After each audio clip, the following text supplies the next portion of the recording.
Eder. Mech. Pallister. La morte di Liliana continua a sollevare domande senza risposta, mentre gli investigatori cercano di districare il groviglio di indizi che ruotano attorno al suo tragico destino. Un attento esame delle lesioni sul suo corpo e delle circostanze del ritrovamento rivela una storia complessa, che potrebbe portare a nuove ipotesi su cosa sia realmente accaduto. L'autopsia ha rivelato una serie di lesioni che potrebbero essere cruciali per comprendere le ultime ore di vita di Liliana. Tra queste, una vecchia frattura al naso che indica un passato di possibili abusi fisici, sebbene questa frattura non possa essere direttamente collegata alla sua morte. Suggerisce un modello di violenza che potrebbe aver avuto un ruolo nel suo destino finale. Le tumefazioni alla testa rappresentano un altro elemento critico. Queste lesioni potrebbero derivare da colpi inflitti con un oggetto contundente, forse nel corso di una colluttazione. Tali segni sono spesso indicativi di un attacco violento,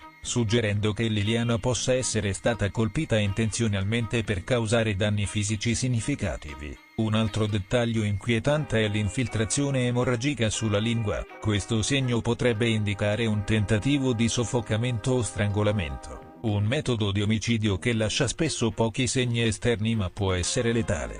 La compressione del collo è una possibilità che gli investigatori stanno prendendo seriamente in considerazione. La seconda autopsia ha portato alla luce un'ulteriore lesione, una frattura alla vertebra toracica T2. Questa lesione potrebbe suggerire un trauma significativo, potenzialmente causato da un impatto violento. La posizione della frattura indica che Liliana potrebbe aver subito un colpo alla schiena o una forte pressione sull'area toracica.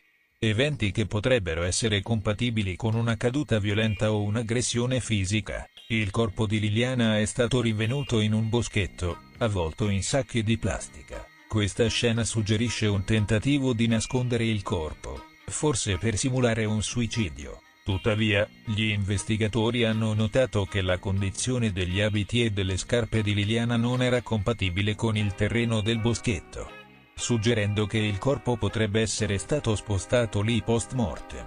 Il sacchetto biodegradabile trovato vicino al corpo, insieme al cordino, potrebbe essere stato usato per simulare una scena di asfissia autoindotta. Tuttavia, l'inefficacia di questa messa in scena solleva ulteriori dubbi.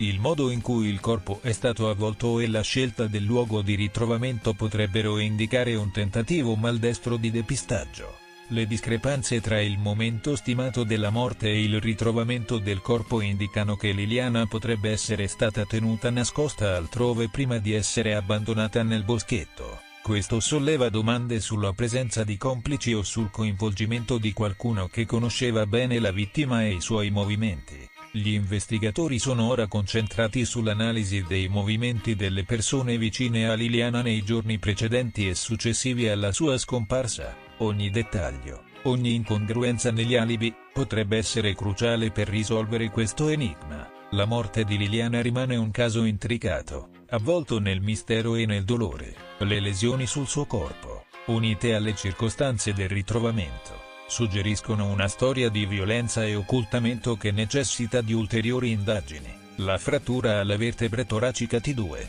in particolare, rappresenta un ulteriore tassello nel puzzle di questa tragica vicenda. Questo tipo di lesione potrebbe indicare un trauma significativo, compatibile con un'aggressione o una caduta violenta, che aggiunge complessità al caso. Mentre gli investigatori proseguono il loro lavoro, la speranza è che la verità possa emergere, portando giustizia alla memoria di Liliana. Gli indizi raccolti finora devono essere analizzati con attenzione, e ogni nuovo elemento può essere cruciale per ricostruire i fatti. La comunità attende con ansia ulteriori sviluppi, nella speranza che il mistero possa essere risolto e che i responsabili siano chiamati a rispondere delle loro azioni. La storia di Liliana è un doloroso promemoria della fragilità della vita e dell'importanza di perseguire la verità, indipendentemente da quanto possa essere complessa e scomoda. Solo attraverso un'indagine diligente e instancabile sarà possibile onorare la sua memoria e fornire risposte a chi è rimasto a piangerla.